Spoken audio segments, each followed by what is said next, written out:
আকাশবাণী কলকাতা। খবর পড়ছি অনিন্দ সুন্দর রায়। শুরুতেই বিশেষ বিশেষ খবর। কেন্দ্রীয় মন্ত্রিসভা আঞ্চলিক সংযোগ প্রকল্প পরিমার্জিত উড়ান প্রকল্পের জন্য 28,840 কোটি টাকা বরাদ্দ করেছে। মন্ত্রিসভা অভিবাসন, ভিসা, বিদেশি নিবন্ধন ও ট্র্যাকিং IVFRT প্রকল্পের মেয়াদ 5 বছর বাড়িয়েছে। পশ্চিম এশিয়ার সংঘাত নিয়ে সর্বদলীয় বৈঠকে সরকারের সব রকম পদক্ষেপে সমর্থনের আশ্বাস বিরোধী দলগুলির।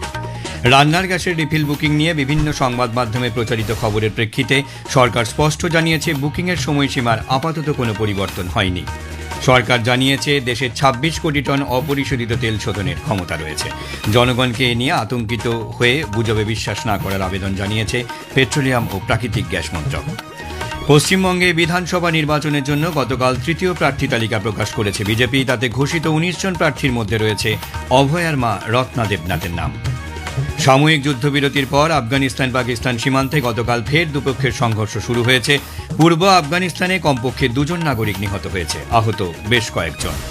সাফ অনূর্ধ্ব-20 ফুটবল চ্যাম্পিয়নশিপে ভারত আজ মালেতে পাকিস্তানের বিরুদ্ধে খেলবে। আসছি বিস্তারিত খবরে।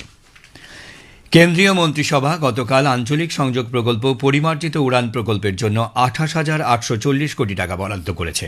আগের প্রকল্পে এতে কিছু রদবদল করা হয়েছে। 2026-27 থেকে 2035-36 পর্যন্ত 10 বছরের জন্য এই প্রকল্পটি বাস্তবায়নে মন্ত্রিসভা ছাড়পত্র পেয়েছে। কেন্দ্রীয় মন্ত্রী অশ্বিনী বৈষ্ণব জানিয়েছেন, সরকারের এই সিদ্ধান্তে আঞ্চলিক সংযোগ আরও জোরদার হবে। इसमें बहुत फोकस दिया जाएगा जो आज की AI बेस्ड टेक्नोलॉजीज हैं, आधार का जिस तरह से आइडेंटिफिकेशन बेस्ड टेक्नोलॉजीज के लिए जो बहुत ज्यादा चीजें एडवांस हुई है, उन सब का उपयोग इसमें किया जाएगा और पूरे के पूरे कोर इंफ्रास्ट्रक्चर को मॉडर्नाइज किया जाएगा। एक तरीके से लेगेसी इंफ्रा चला आ रहा था जिसमें सॉफ्टवेयर अपग्रेड करते थे, लेकिन जरूरत है कि उसको कम्प्लीटली एकदम पूरी तरह से अपग्रेड करे, कोर इंफ्रा को ही उसका चेंज करे। এছাড়া মন্ত্রিসভা অভিবাসন, ভিসা, বিদেশি নিবন্ধন ও ট্র্যাকিং IVFRT প্রকল্পের মেয়াদ 5 বছর বাড়িয়েছে। 2026 সালের 1 এপ্রিল থেকে 2031 সালের মার্চ পর্যন্ত এই প্রকল্প চলবে। এতে ব্যয় ধরা হয়েছে 1,800 কোটি টাকা। IVFRT প্ল্যাটফর্ম ভিসা ও অভিবাসন পরিষেবাকে যেমন আধুনিক করবে, তেমনি সমন্বয় বৃদ্ধি, প্রকৃত ভ্রমণকারীদের জন্য যাত্রা সহজ করবে। পাশাপাশি জাতীয় নিরাপত্তা আরও শক্তিশালী হবে। পশ্চিম এশিয়া পরিস্থিতি নিয়ে নতুন দিল্লির সংসদ ভবন কমপ্লেক্সে প্রতিরক্ষামন্ত্রী রাজনাথ সিং এর পৌরোহিত্যে গতকাল সর্বদলীয় বৈঠক অনুষ্ঠিত হয়। উপস্থিত ছিলেন কেন্দ্রীয় স্বরাষ্ট্রমন্ত্রী অমিত শাহ, বিদেশমন্ত্রী ডক্টর এস জয়শঙ্কর, পেট্রোলিয়াম মন্ত্রী হরদীপ পুরী, সংসদীয় বিষয়ক মন্ত্রী কিরণ রিজিজু, জেডিইউ কার্যকরী সভাপতি সঞ্জয় ঝা এবং রাজীব রঞ্জন সিং সহ অন্য নেতারা। বৈঠক শেষে সাংবাদিকদের শ্রী রিজিজু বলেন, বিরোধীদের যাবতীয় প্রশ্নের উত্তর দিয়েছে সরকার। এই পরিস্থিতিতে সরকারের নেওয়া সব পদক্ষেপকে সমর্থন জানাবে বলে আশ্বাস দিয়েছে বিরোধী দলগুলি। বিরোধী দলের পক্ষ থেকে কংগ্রেস নেতা মুকুল ওয়াসনিক ও তারিক আনোয়ার, সিপিআইএম সাংসদ জন ব্রিটাস এবং সমাজবাদী পার্টির সাংসদ ধর্মেন্দ্র যাদব প্রমুখ বৈঠকে যোগ দেন। পশ্চিম এশিয়া পরিস্থিতি নিয়ে সংসদে প্রধানমন্ত্রী নরেন্দ্র মোদীর বক্তব্যের পর এই সর্বদলীয় বৈঠক আহ্বান করা হয়। সংসদে প্রধানমন্ত্রী জানিয়েছেন, সরকার 7টি ক্ষমতাপ্রাপ্ত গোষ্ঠী গঠন করেছে, যারা জ্বালানি সরবরাহ ব্যবস্থা ও সার সহ বিভিন্ন বিষয়ে কৌশল তৈরি করবে। ভারতীয় রেল যোগাযোগ পরিকাঠামো উন্নয়ন এবং একাধিক জোনকে সংযুক্ত করে কবচ স্বয়ংক্রিয় রেল সুরক্ষা ব্যবস্থা সম্প্রসারণের জন্য 1200 কোটি টাকারও বেশি মূল্যের প্রকল্প অনুমোদন করেছে। রেল মন্ত্রক জানিয়েছে, উন্নত ফাইবার কমিউনিকেশন সিস্টেম এবং বর্ধিত সুরক্ষা ব্যবস্থার মাধ্যমে রেল নেটওয়ার্ককে শক্তিশালী করাই এই প্রকল্পগুলির উদ্দেশ্য।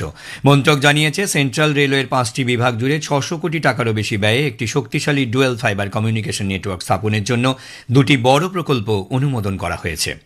এতে বলা হয়েছে, একটি নির্ভরযোগ্য দ্বৈত পথ যোগাযোগ ব্যবস্থার ভিত্তি তৈরি করতে অপটিক্যাল ফাইবার এবং ওভারহেড গ্রাউন্ড ওয়্যার সিস্টেম স্থাপন করা হবে, যা নিরবিচ্ছিন্ন যোগাযোগকে সুনিশ্চিত করবে এবং ফাইবার ক্যাপাসিটি লিজ দেওয়ার মাধ্যমে অতিরিক্ত রাজস্ব আয়ের সুযোগও তৈরি হবে। সুরক্ষা ব্যবস্থার প্রসঙ্গে মন্ত্রক জানিয়েছে, দেশীয় প্রযুক্তিতে তৈরি সংঘর্ষ প্রতিরোধ ব্যবস্থা কবচ 4 তামিলনাড়ু, কেরালা এবং কর্ণাটকে 548 কিলোমিটার অন্যতম ব্যস্ত ট্রাফিক রুটে 300 কোটি টাকারও বেশি ব্যয়ে স্থাপন করা হবে। সরকার জানিয়েছে, 26 কোটি টন অপরিশোধিত তেল শোধনের ক্ষমতা দেশের রয়েছে। জনগণকে এ নিয়ে আতঙ্কিত হওয়ার এবং কোনো রকম গুজবে বিশ্বাস না করার আবেদন জানানো হয়েছে। নতুন দিল্লিতে আজ পশ্চিম এশিয়ার সাম্প্রতিক পরিস্থিতি নিয়ে এক আন্তঃমন্ত্রক বৈঠকে পেট্রোলিয়াম ও প্রাকৃতিক গ্যাস মন্ত্রকের যুগ্ম সচিব সুজাতা শর্মা স্পষ্ট জানান, দেশে পেট্রোল ও ডিজেলের দাম বেড়েছে বলে যে গুজব ছড়ানো হচ্ছে তা সত্যি নয়। এক্ষেত্রে কোনো রকম পরিবর্তন হয়নি। পাইপবাহিত গ্যাস সংযোগের বিষয়ে তিনি বলেন, সরকার এ ব্যাপারে একটি গেজেট বিজ্ঞপ্তি জারি করেছে। গত 25 দিনের প্রায় 2.5 লক্ষ নতুন পিএনজি সংযোগ দেওয়া হয়েছে। অন্তত 2,20,000 উপভোক্তা এলপিজি ছেড়ে পিএনজি ব্যবহার শুরু করেছেন। हमारे पास लगभग सालाना 26 करोड़ टन कच्चे तेल को रिफाइन करने की कैपेसिटी उपलब्ध है। मैं बताना चाहती हूं कि पेट्रोल और डीजल के प्राइस में कोई बढ़ोतरी नहीं की गई है। अतः मेरा आप सभी से आग्रह है, कृपया अफवाहों पर ध्यान न दें। লোকসভায় গতকাল অর্থ বিল 2026 ধ্বনিভোটে পাশ হয়েছে। এই বিলে 2026-27 আর্থিক বছরের জন্য কেন্দ্রীয় সরকারকে দেওয়া আর্থিক প্রস্তাব রূপায়ণের সংস্থান রয়েছে। এই বিলে সরকারের আনা বিভিন্ন সংশোধনীতেও ছাড়পত্র দিয়েছে সভা। বিল নিয়ে আলোচনার জবাবে ভাষণে অর্থমন্ত্রী নির্মলা সীতারামন বলেন, সরকার এমএসএমই, কৃষক ও সমবায়গুলির ক্ষমতায়নের লক্ষ্যে কাজ করছে, কারণ তারাই রয়েছে কর্মসংস্থান সৃষ্টির কেন্দ্রবিন্দুতে। So for strengthening agriculture, fisheries and the cooperatives, there are several measures in this finance bill. Primary cooperative societies, sir, enjoy deduction for supplying milk, fruits and vegetables to their federal cooperatives. This budget or this finance bill also expands that deduction to include cooperatives supplying cattle feed and also cotton seed. Akashvani থেকে পশ্চিম এশিয়ার পরিস্থিতি উল্লেখ করে রাজ্যসভায় গতকাল তৃতীয় লিঙ্গের ব্যক্তিদের অধিকার সংরক্ষণ সংশোধনী বিল 2026 পাশ হয়েছে। এর ফলে বিলটি সংসদের 2 কক্ষেই পাশ হল। গতকাল লোকসভায় বিলটি ধ্বনিভোটে গৃহীত হয়। বিরোধী দল ওয়াকআউট করে। এই বিলের মাধ্যমে তৃতীয় লিঙ্গের ব্যক্তিদের পরিচয়ের সংজ্ঞা নতুনভাবে নির্ধারণ করা হয়েছে। নতুন সংজ্ঞায় তৃতীয় লিঙ্গের ব্যক্তিদেরকে জৈবিক গঠনের ভিত্তিতে ব্যাখ্যা করা হয়েছে। প্রধানমন্ত্রী নরেন্দ্র মোদী আগামী 29শে মার্চ রবিবার আকাশবাণীতে মন কি বাত অনুষ্ঠানে দেশ বিদেশের মানুষের সঙ্গে তাঁর চিন্তাভাবনা ভাগ করে নেবেন। এটি হবে মাসিক এই বেতার অনুষ্ঠানের 132তম পর্ব। আকাশবাণী ও দূরদর্শনের সবকটি চ্যানেলে সকাল 11টা থেকে এই অনুষ্ঠান শোনা যাবে। আকাশবাণীর সংবাদ website, news on air mobile app, Akashvani ও দূরদর্শনের সংবাদ বিভাগ, প্রধানমন্ত্রীর দপ্তর এবং তথ্য ও সম্প্রচার মন্ত্রকের ইউটিউব চ্যানেলে অনুষ্ঠানটি শোনা যাবে। হিন্দিতে মূল অনুষ্ঠানটির পর সম্প্রচারিত হবে এর আঞ্চলিক ভাষার তর্জমা। পশ্চিমবঙ্গে বিধানসভা নির্বাচনের জন্য বিজেপি আজ তাদের তৃতীয় প্রার্থী তালিকা প্রকাশ করেছে। এই পর্যায়ে 19 জন প্রার্থীর নাম ঘোষণা করা হয়েছে। পানিহাটি কেন্দ্রে প্রার্থী করা হয়েছে অভয়ার মা রত্না দেবনাথকে। কোচবিহার দক্ষিণে রথীন্দ্রনাথ বসু, রায়গঞ্জে দীনেশ সরকার, ইসলামপুরে চিরঞ্জিত রায় এবং ইংরেজবাজারে অম্লান ভাদুরীকে প্রার্থী করা হয়েছে। পশ্চিমবঙ্গে বিশেষ নিবিড় সংশোধনী বা এসআইআর প্রক্রিয়ায় বিচারাধীন থাকা প্রায় 60 লক্ষ নামের মধ্যে ইতিমধ্যেই 32 লক্ষের নিষ্পত্তি হয়েছে। এর মধ্যে প্রায় 40% নাম বাদ গিয়েছে বলে রাজ্যের মুখ্য নির্বাচনী আধিকারিকের দপ্তর সূত্রে জানা গেছে। আজ রামনবমী। এই উপলক্ষে দেশজুড়ে নানা শোভাযাত্রার আয়োজন করা হয়েছে। রাষ্ট্রপতি দ্রৌপদী মুর্মু রামনবমী উপলক্ষে দেশবাসীকে শুভেচ্ছা জানিয়েছেন। এক বার্তায় তিনি ভগবান রামের জীবনাদর্শের গুরুত্ব তুলে ধরেন। রাষ্ট্রপতি জানান, ভগবান রামের মহাকাব্যিক জীবন আমাদের সত্য, ন্যায় ও সদ্গুণের পথে চলার দিশা দেখায়। তিনি আরও বলেন, এই আদর্শগুলি অনুসরণ করলে একটি অর্থবহ জীবন গড়ে তোলা সম্ভব। ভগবান রামের জীবন সমাজের প্রতি কর্তব্য পালনে মানুষকে অনুপ্রাণিত করে। সাময়িক যুদ্ধবিরতির পর আফগানিস্তান পাকিস্তান সীমান্তে গতকাল ফের দুপক্ষের সংঘর্ষ শুরু হয়েছে। পূর্ব আফগানিস্তানে কমপক্ষে 2 জন নাগরিক নিহত হয়েছে, আহত বেশ কয়েকজন।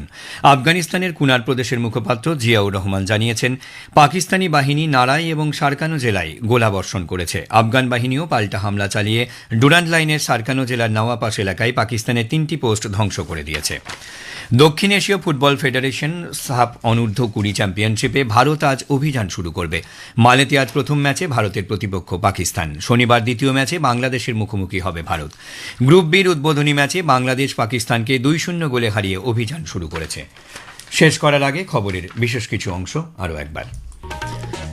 কেন্দ্রীয় মন্ত্রিসভা আঞ্চলিক সংযোগ প্রকল্প পরিমার্জিত উড়ান প্রকল্পের জন্য 28,840 কোটি টাকা বরাদ্দ করেছে। মন্ত্রিসভা অভিবাসন, ভিসা, বিদেশি নিবন্ধন ও ট্র্যাকিং, IVFRT প্রকল্পের মেয়াদ 5 বছর বাড়িয়েছে। পশ্চিম এশিয়ার সংঘাত নিয়ে সর্বদলীয় বৈঠকে সরকারকে সব রকম পদক্ষেপের সমর্থনের আশ্বাস বিরোধী দলগুলির। সরকার জানিয়েছে দেশের ২৬ কোটি টন অপরিশোধিত তেল শোধনের ক্ষমতা রয়েছে। পশ্চিমবঙ্গে বিধানসভা নির্বাচনের জন্য গতকাল তৃতীয় প্রার্থী তালিকা প্রকাশ করেছে বিজেপি। খবর এখানে শেষ হলো। পরবর্তী সংবাদ সকাল ৭টা বেজে ২৫ মিনিটে।